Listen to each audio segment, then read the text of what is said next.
Oi, Jaque, boa noite. Tudo bem?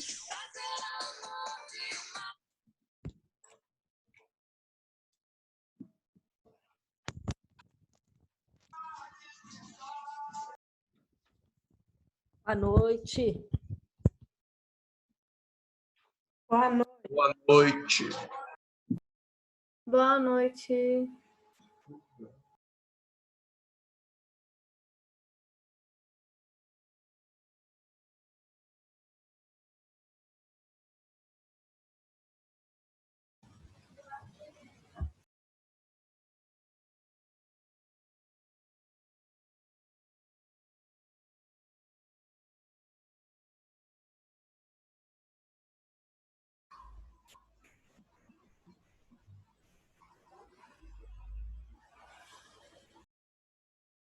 Tá desligado o seu áudio já, que eu não tô te ouvindo, não.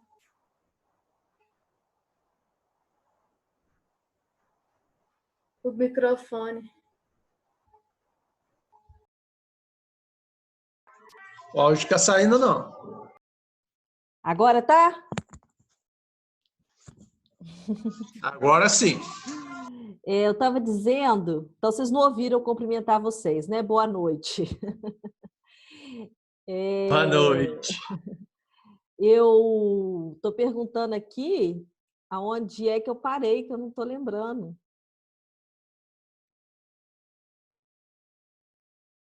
Eu acho que eu parei nas fases... Você parou no início das fases. Ótimo. Você não começou ainda a fase oral ali. No Beleza. início da... Obrigada. Nada. É onde eu estava suspeitando mesmo, então tá certinho. Eu vou iniciar com vocês, antes de entrar nas fases, eu vou passar hoje 2 videozinhos para completar aqui um pouco o que eu vou trazer e vou iniciar por um deles. Esse vídeo que eu vou trazer aqui para vocês é um vídeo caseiro, da chegada da minha sobrinha, agora 2 meses atrás, e esse vídeo, ele traz para a gente essa mudança, né, que nós temos no conceito da infância. Só recapitulando com vocês que nós vimos que da Idade Média, né, até ali, vamos colocar início, né, do século XVI, esse período de transição, né, 16, 17, na Idade Média não tinha um conceito de criança, mas a gente pode falar que no século também 16, 17, até 18, né, isso não era consolidado, né, isso é algo bem recente, a infância ter características, especificidades, né? E aí, eu quero passar esse vídeo aqui primeiro para vocês, para depois eu iniciar e comentar aqui o restante. Vocês estão vendo aqui a minha tela mudar? Ela muda aí para vocês? Então tá.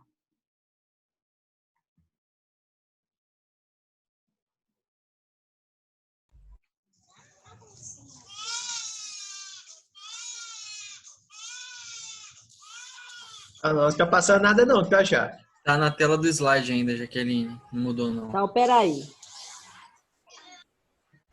Já saiu só o som? Só o Foi. som. Só o som. Então, vocês entenderam? Peraí.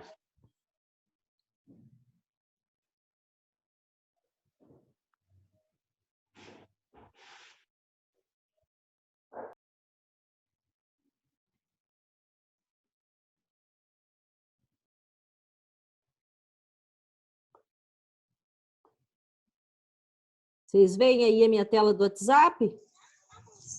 Sim.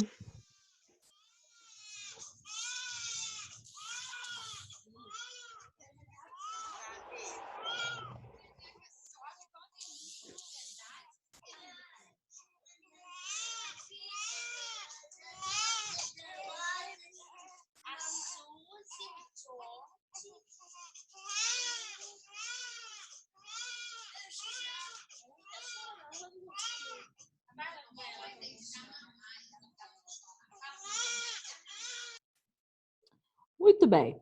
Quem aparece nessa cena? Quem está em ênfase nessa cena? As crianças, né? O bebezinho e Na verdade, assim, Diga, Joyce. Então, aparece mais a criança maior, a atenção está voltada para ela. Mas a gente não consegue prestar atenção nela porque o bebezinho está chorando. Muito bem, eles disputam ali a cena, né? A filmagem, realmente, o cenário ele é voltado para ele, né? E ela chegando, né? Exprimindo aí a sua chegada pelo choro. O que eu quero debruçar aqui um pouco com vocês nessa cena é que eles são irmãozinhos, né? Ela acabou de chegar e ele foi visitá-la na maternidade, tá? Isso aqui ela ainda está na maternidade. E ele chama Davi, que é um nome bíblico, né?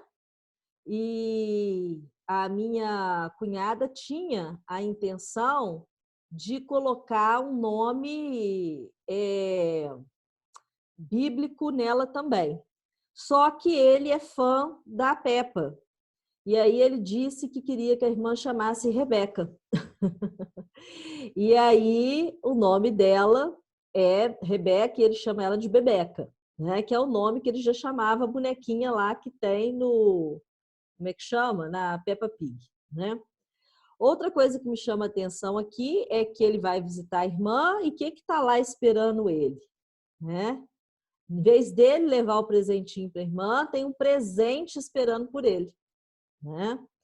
Onde que nós poderíamos imaginar uma situação dessa no século, né, retrasado, até no início do século passado? Isso é uma configuração dessa família contemporânea que tem no centro da sua formação a criança, né?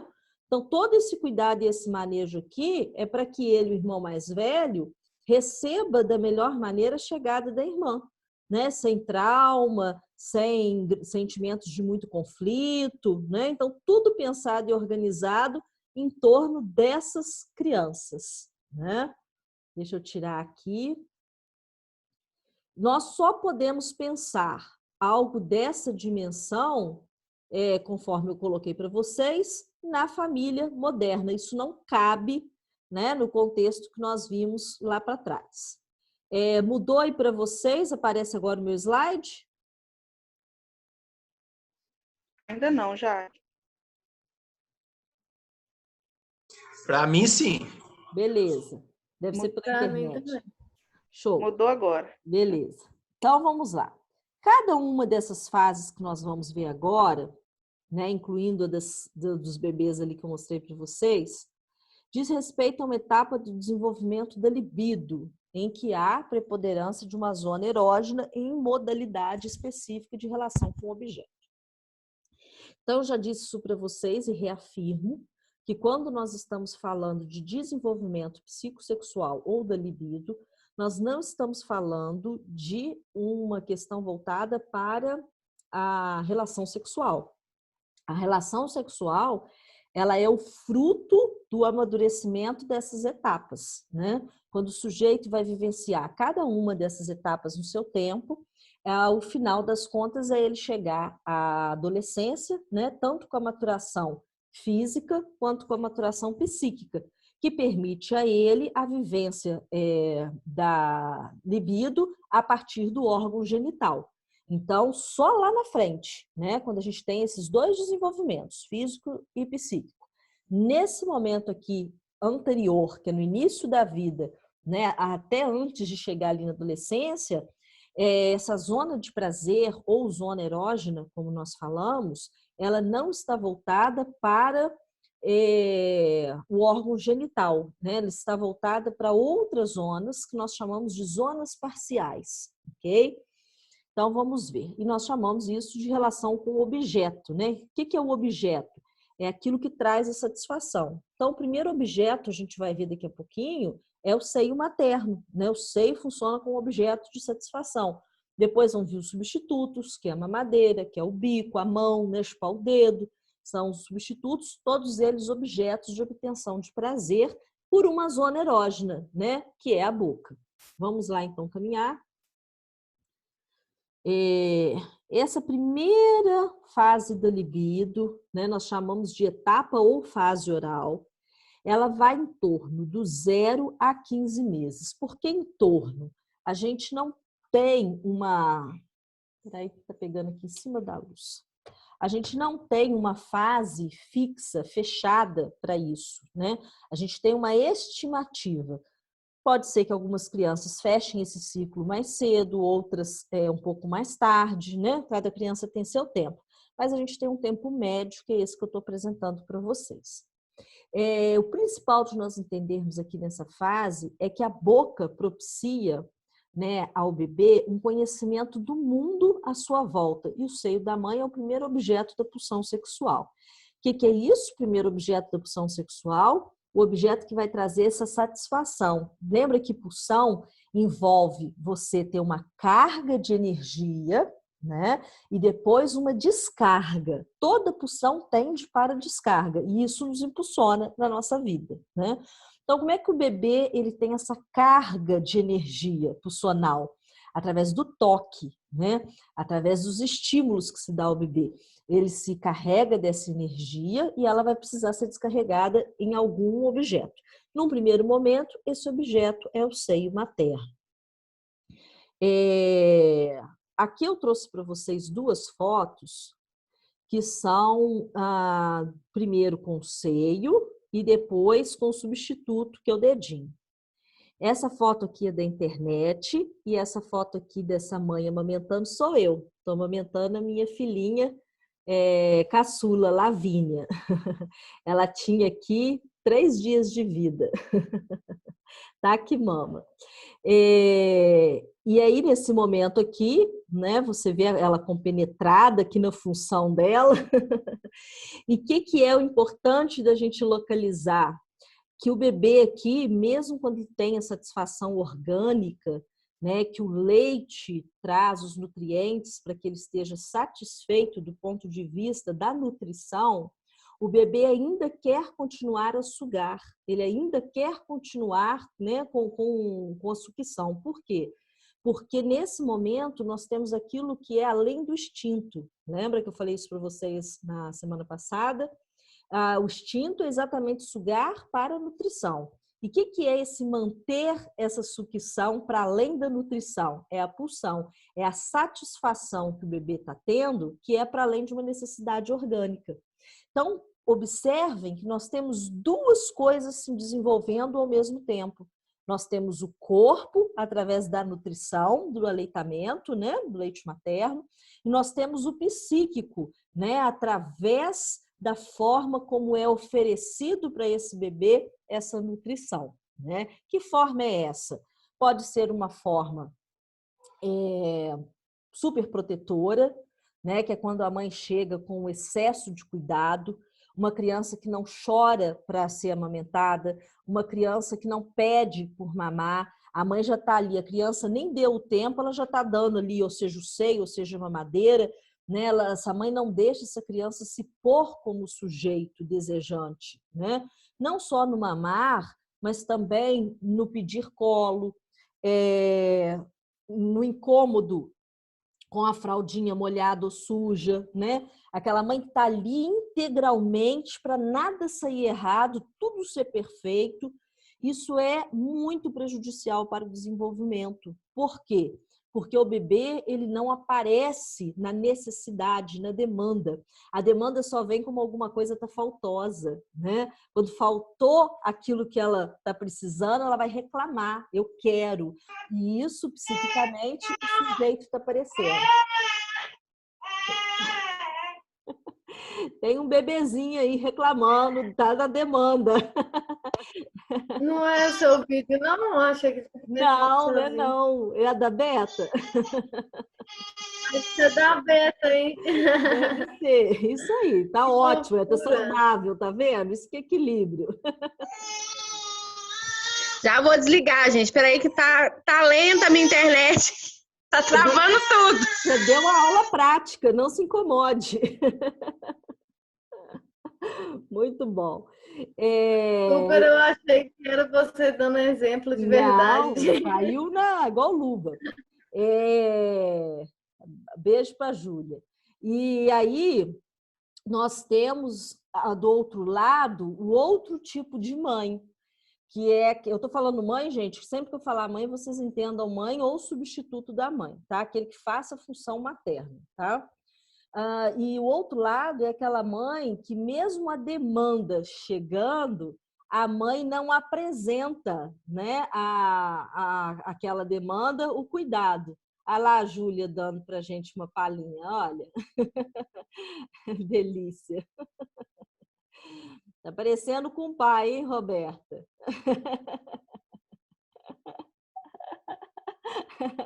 Tá parecendo com o pai. E aí, esse equilíbrio entre a demanda que acontece e a posterior satisfação, tá? Guardem isso. Primeiro demanda, posterior satisfação. Se há uma inversão, né, a satisfação é apresentada antes de haver demanda, o sujeito não acontece, né? E o contrário também, quando essa demanda aparece, não vem a satisfação. Eu parei aqui porque a internet estava instável, tá? Então, a satisfação, ela precisa vir posterior à demanda, mas ela precisa vir, tá? Senão o sujeito fica ali só na demanda, né? E aí se criam outros transtornos. Já querem quais transtornos que podem advir dessas duas posturas maternas, né?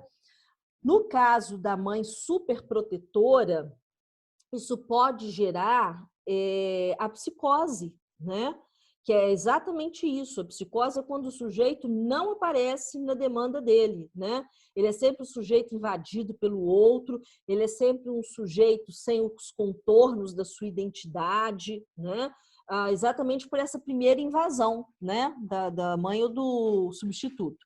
Do outro lado, quando nós temos, né, aquela mãe que não chega com os cuidados, né, que não traz a satisfação, nós podemos ter sensações de perda, de abandono, né, que podem trazer estruturas também muito problemáticas, né? Problemas de autoestima e por aí vai. Deixa eu só ler aqui com vocês. Um dos momentos-chave nessa etapa que poderia provocar um transtorno ao atingir a idade adulta era o momento que o bebê foi desmamado, provocando a sensação de perda ou abandono, se essa transição fosse realizada bruscamente. Poderia afetar a construção da personalidade. Está no passado aqui, mas põe o verbo aí no presente. Do mesmo modo, o impedimento da exploração através da boca do bebê poderia provocar um transtorno relacionado com a dependência passiva ou problemas de inveja e personalidades manipuladoras que se desenvolvem na vida adulta. Então, o explorar nessa fase, ele é muito importante, né? A criança leva tudo na boca. É claro que os cuidadores vão ter cuidado para que ela não leve nada perigoso, que ponha a sua saúde em risco. Mas é muito importante os brinquedinhos de borracha, né? Para que a criança possa ir descobrindo esse prazer e explorando esse prazer e essa área, né? Os próprios dedos, é um problema bebê chupar dedo? Problema nenhum, né? Faz parte dessa etapa do desenvolvimento, seja o dedo da mão, seja o dedo do pé, né? O que o adulto precisa entender é que essa zona, né, a boca, ela é permeada de prazer, né? E que a criança está desenvolvendo o seu psicológico, né? Então a criança vai morder sem dente ainda, né? Na bochecha da gente, no queixo, né? Ela quer reconhecer esse mundo que está em torno dela e vai ser através daquilo que é possível, que é a boca. Vamos lá. Espera aí só um pouquinho. As características da fase oral são sintetizadas da seguinte maneira: como há um prazer enorme ligado à mucosa dos lábios e à cavidade bucal, a fonte de onde provém as excitações é a zona oral. Né? Então, não foi pelo toque que eu expliquei para vocês que acontece essa libidinização? No caso dessa fase, essa libido ela é estimulada pela qual parte do corpo? A boca. Tanto o estímulo quanto a descarga, ok? O objeto é o seio materno e o objetivo é a introjeção desse objeto. E quem já amamentou sabe, né, a força que isso tem. A criança parece que vai engolir o seu seio. Vamos lá. Agora, a segunda fase, que vai dos 15 meses, né, aos 3 anos, que aí é uma fase onde vai haver o domínio da linguagem, né, uma introdução nesse universo da comunicação mais próxima do que é a nossa adulto, né, que é a fala. Vamos ver o que acontece. Freud sustentava que o fim de uma etapa dava lugar a outra imediatamente. Portanto, a etapa anal começava nos 15 meses até os 3 anos. Lembrando para vocês que a gente entende isso como uma coisa não tão bem estabelecida, tá? Em questão de tempo.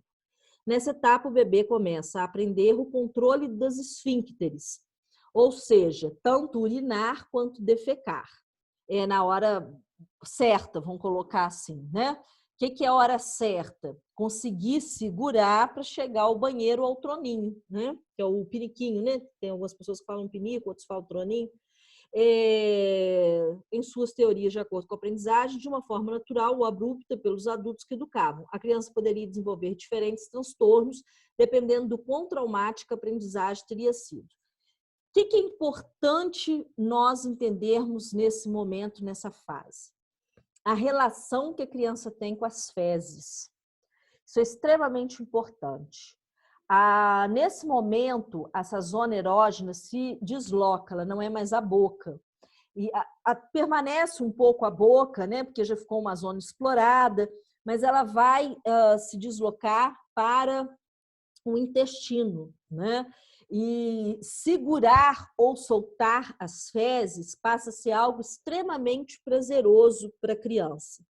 Por isso, é muito comum, nessa fase, a criança ter distúrbios intestinais. Sejam eles distúrbios de a prisão de ventre, né, o intestino preso, fezes ressecada, ou o contrário, né, a criança ter diarreia, não segurar, são muito comuns esses distúrbios intestinais. Qual que é a relação que a criança tem com o cocô? Né? Interessantíssimo isso aqui. São muitos os relatos de pais que a criança nessa fase come as fezes. O que, de certa forma, né, para o adulto é muito traumático, embaraçoso, mas do ponto de vista infantil, não. É normal, podemos dizer assim. A criança tem as suas fezes como um produto, né? É algo produzido por ela, é algo que ela põe no mundo, é algo que ela põe para fora. Então, a criança vai ter uma relação com o seu produto, a princípio, de uma forma muito especial. Tanto é que, se a criança está num lugar onde ela se sente à vontade, ela faz o cocô, né? Eu brinco, eu morro de rir, porque todo bebê que vem na minha casa faz cocô. Eu falo, eu sou muito amada. Toda criança que vem aqui faz cocô. E a criança tem essa relação, ela doa, ela dedica, né, as suas fezes como um laço afetivo mesmo. Se ela não confia, se ela não se sente segura, ela trava, né? E aí não há quem faça a criança fazer cocô, né? Então, dessa maneira, o que o adulto, o cuidador, precisa ter atenção? Da forma como lida com esse processo, né, da retirada da fralda, até do uso mesmo da fralda. Tem pais que têm nojo, né, e transmitem isso para a criança, né? Nossa, seu nojento, encheu essas fraldas, né? E não só como brincadeira, mas às vezes realmente com um incômodo diante das fezes da criança. Que feio, fez cocô. Olha como que isso vai entrando, né? Aquilo que naturalmente para a criança é a expressão do corpo dela, né? É a expressão da espontaneidade dela, né? E é recebido pelo mundo adulto com hostilidade, como algo feio, como algo sujo, como algo nojento. E aí a criança vive uma ambiguidade. Olha onde que isso vai parar. De um lado é extremamente prazeroso, porque é o natural, né? A zona erógena é o intestino, e do outro lado ela começa a ficar envergonhada, ela começa a ficar com sentimento de culpa, ela começa a ficar constrangida, porque isso que dá tanto prazer para ela não é bem-vindo, né? Então, esse momento, ele precisa ser muito bem direcionado, né? Alguns pais têm a delicadeza de fazer isso, né? Levar a criança para o vaso, né? Falar, aqui, a gente vai dar uma casinha para o seu cocô, né? E dar tchau para o cocô, tem todo um ritual. Esses dias, Jaque, a minha filha, a Clara mais velha, estava rindo disso, porque eu estava trocando a fralda da Júlia, e sempre que ela faz cocô, eu já falo com ela, né? Eu falo assim, o que você fez aí? O que você trouxe pra mamãe? Não sei o quê. E aí a Júlia já sabe, a Júlia já fica com aquela cara assim, esperando que eu vou gostar do cocô dela. E aí eu falo, não, você fez um monte de cocô, faço uma festa. Aí ela fica toda feliz, né? Aí eu disse, nossa, mas por que você tá fazendo festa pro cocô dela? Eu disse, pra ela se sentir confortável, eu também fazia com vocês, né? Eu fazia essa coisa do tchau pro cocô, no vaso. Exato. Aí minha filha tava vendo eu fazer com a outra e tava achando graça. É uma coisa meio de doido, né? Se olhar para um monte de cocô e falar, que coisa quem vê de fora, linda! quem vê de fora e não entende por quê, né, que você tá fazendo, realmente é esquisito. Perfeito, e é isso, né? A gente entender que é que está se construindo a partir disso psiquicamente, né? O efeito que isso tem quando é recebido com amor, né? Conforme esse exemplo que a Roberta deu, e o contrário, quando é recebido com hostilidade, né? Então, assim, vamos pensar sobre a seguinte perspectiva. Já é uma situação por si só complicada a criança ser regrada para ter que fazer num lugar que não é a fralda, né? Ela ter que aprender a segurar e ir no banheiro, isso em si já é embaraçoso. Por quê? Porque quando você está dizendo para a criança que ela não pode fazer cocô onde ela quer, você está dizendo para ela que ela não pode ter prazer quando ela quer. É isso que você está dizendo para a criança, né? Em outras palavras, né? Você está dizendo para ela que o prazer deve ser controlado. Claro que nessa fase aqui, né? Você não vai tirar a criança da fralda antes da hora. Então, você está dando um recado para a criança que socialmente o prazer não é bem visto a hora que você quer, né? Então, isso por si só já traz uma ambiguidade, né? Você ter esse sentimento, essa sensação boa em relação às suas fezes, que é prazeroso, e ao mesmo tempo essa inibição, esse constrangimento, né? De onde que você faz. E isso pode ser conduzido de uma forma saudável, né? E a criança vai entendendo isso tudo e ela vai se limitando frente aos seus impulsos, né? Olha o psíquico aí junto com o corpo. Ou o contrário, isso ser muito hostil, né? E a criança desenvolver psiquicamente uma autopunição muito severa, né? Nada pode. Os obsessivos, né, gente? Graves se instauram aqui, né? Eu me cobro demais, nunca posso alcançar o prazer, sempre é a obrigação, né?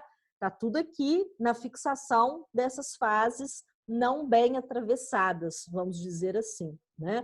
Ou o contrário também, quando não é bem conduzido, no sentido da criança entender que ela precisa se refrear frente ao seu prazer, que ela pode tê-lo, mas no lugar e na hora certa, pode tornar sujeito impulsivos, né? Que não sabem dizer não ao seu impulso, né? Impulsivos, compulsivos. Muito bem. Terceira fase. Espera aí. Deixa eu ler isso aqui, ainda estou na fase anal. O valor simbólico que as fezes adquirem é tal que a criança as entrega de presente para quem dela cuida, né? O que eu expliquei para vocês. E assim estabelece com o outro uma relação dócil, quando aceita produzir as fezes, ou obstinada quando insiste em prender o intestino. Nessa relação de troca com o outro, há perdas e ganhos. Ao renunciar ao prazer proporcionado pela retenção das fezes, a criança ganha o respeito social. Então, ela perde, de um lado, né, o poder ter prazer a hora que ela quer, mas ela ganha reconhecimento, né? Que lindo, fez aí no piniquinho, fez no vaso, né? Ela quer agradar o adulto. Portanto, a finalidade da relação com o objeto na fase anal se configura pela dualidade atividade e passividade, né? As duas vão estar ali junto. que é a passividade? Né? Ele estar passivo diante do comando do adulto. Né? E o que é a atividade? Ele decidir por ter o controle ou não da esfínctere. Né? Então, na fase anal, já está presente uma divisão de opostos que perdurará pela vida sexual, o par ativo-passivo. Né? Que condição vai ser desse sujeito na vida adulta? Aqui, fase fálica, a terceira, de 3 a 6 anos. Eu escolhi essas duas imagens porque elas representam bem esse momento. É o momento da curiosidade sexual, no sentido das diferenças anatômicas. A criança se dá conta, até então é tudo uma coisa só, não faz muito sentido esse negócio de menino e menina. A partir daqui, a criança começa a se dar conta e a questionar, né? Aí tem a imagem aqui da menina dando uma mirada lá, porque está vendo que tem alguma coisa que aqui não tem. E nessa fase, a coisa é entendida dessa maneira, ter ou não ter, né? Porque é aquilo que nos é apresentado visualmente, né? O órgão genital feminino ele é escondido, né? E o órgão genital masculino é exposto. Então, o que é que a criança tem ali diante dos olhos dela? Alguma coisa que existe e alguma coisa que não existe, né? Não é que existe uma vagina, não, existe ou não um pênis, né? Isso da perspectiva daquilo que o nosso olho vê, né? Do que o nosso olho reproduz. Tem um autor, Laplanche, ele tem um livro que chama Sexual, que ele fala disso de uma maneira muito interessante, que ele traz o seguinte: isso é diferente nos animais em relação ao ser humano, porque os animais eles são quadrúpedes. Então, o órgão genital feminino, né, lógico, das fêmeas, ele é exposto, né, porque anda em 4 patas. O único órgão genital feminino, o único órgão genital das fêmeas que é escondido é o da mulher, porque nós assumimos a postura ereta, de andar sobre 2 pernas, né? Então, quando o homem ele sai da condição de quadrúpede e ele fica ereto, né, se instaura a diferença sexual diante dos nossos olhos. Aquilo que a gente vê e aquilo que a gente não vê, né? Diferente das outras fêmeas que têm o órgão exposto. E isso tem um efeito psíquico em nós, que é onde Freud vai elaborar aqui a teoria dele. Então, muitas pessoas acusam Freud de ser machista, né? Porque ele vai desenvolver a teoria dele em cima do falo, né? Eu discordo plenamente dessa teoria de que Freud é machista, por 2 perspectivas. Uma é que ele fala a partir da cultura que ele estava inserido, que era uma cultura patriarcal, ok? E depois, porque ele fala daquilo que era e ainda é, de como a criança vê. Isso não mudou, tá? Isso não mudou. A criança ela não tem a perspectiva para além daquilo que visualmente é apresentado para ela. Apresentado onde, Jaqueline? No banheiro da escola, né? Nos flagrantes de dentro de casa, né? Nas brincadeiras entre primos, né? A coisa vai se configurando. Ele tem, ela não tem. Deixa eu pegar aqui o que eu quero ler para vocês.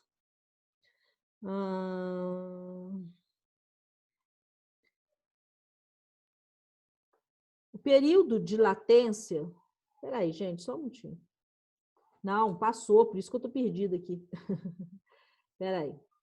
Freud faz suas análises a partir do caso Hans. Eu coloquei o beijinho na boca aqui, não foi à toa não, tá? Porque essa curiosidade das diferenças leva também as crianças a reproduzirem aquilo que elas veem os adultos fazendo, tá? Quando os pais veem 2 crianças nessa idade dando um beijo na boca, eles ficam aterrorizados. Mas o que a criança está fazendo aqui é muito mais um aspecto de reprodução daquilo que vê os adultos do que qualquer outra coisa. Hans, quando da observação do banho de sua irmã, né, Freud então começa a escrever sua teoria de um caso que ele não atendeu, tá? O pequeno Hans não foi um caso atendido por Freud. Freud atendeu o pai de Hans, tá?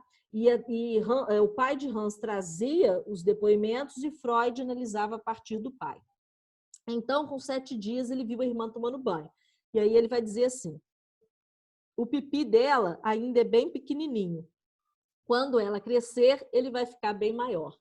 Então, tanto o menino quanto a menina, no primeiro momento, tem essa fantasia de que vai crescer, né? Aquilo não tem ali, e isso é muito comum, eu posso relatar para vocês isso clinicamente, posso relatar isso para vocês na experiência de vida, quanto que as meninas trazem essa fantasia, quanto que meu pipi vai crescer, né? Elas ficam aguardando, né, de alguma forma, esse crescimento e a frustração de quando você diz, não vai crescer, você não tem. E é assim que a gente apresenta, né? A gente não diz o que ela tem, a gente diz primeiro, você não tem. Né? Isso vem no discurso. Né? A fase fálica é importante porque assinala o ponto culminante e o declínio do complexo de Édipo. Então, o Édipo se dá aqui, pela ameaça de castração. Eu vou passar um videozinho para vocês falando um pouquinho do Édipo. Espera aí, tá? O menino experimenta o sentimento de angústia pela possibilidade de perder o falo e a menina sofre por já tê-lo perdido. Então, aqui são formas diferentes de vivenciar, né, o Édipo. A menina primeiro se angustia, porque ela descobre que não tem, e o menino tem o medo de perder o que tem. Isso faz uma diferença muito grande. Faz com que as meninas sejam mais corajosas, mais atiradas, né, nas suas questões, se assim eu posso colocar, mais intensas, porque ela já perdeu. Né? Ela não tem o medo da perda, ela já passou por ela. E o menino se mantém ali mais contido, mais inseguro, porque ele vive na iminência da perda. Né? Isso vai fazer com que, né, na teoria freudiana, homens e mulheres tenham posições na vida diferentes. Né? Vamos assistir um vídeo aqui que eu vou passar? Daqui a pouco eu retomo para vocês.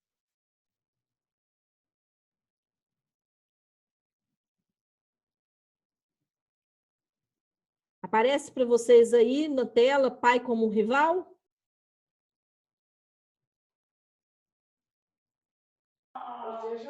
Parece.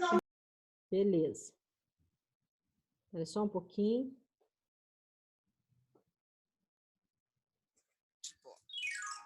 Segundo a peça de Sófocles, um antigo dramaturgo grego, o personagem Édipo mata seu pai, desconhecendo a sua identidade, e mais tarde casa-se com a mãe. Ao descobrir a identidade da pessoa que matou e da mulher com quem casou, Édipo arranca os próprios olhos. Veja só. Lust for the mother, hatred of the father.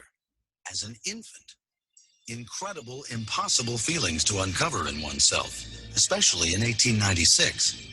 But Freud looked at these memories like a scientist looking at research, without moral judgment, and he made a breathtaking leap. What if all children universally experienced passionate feelings of love and hate toward their parents? What if those feelings were built into the very process of human development? The Oedipus complex is the name Freud eventually bestowed on this hot bundle of infantile passion. The name is taken from the play by Sophocles, Oedipus Rex, in which Oedipus, king of Thebes, unknowingly kills his father and marries his mother. His destiny moves us because it might have been ours. It is the fate of all of us, perhaps to direct our first sexual impulse towards our mother and our first hatred and murderous wish against our father. Our dreams convince us that that is so. Sigmund Freud. Freud's ideas, not surprisingly, were greeted with derision. Really face the fact that a child had sexual feelings and could have them for a parent. That was so radical in his time. Well, that was...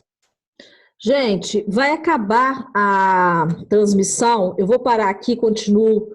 Eu vou sair e vocês voltam, tá? No mesmo link. No mesmo link não, eu vou postar lá no grupo, vocês acessam o outro link, por favor, tá?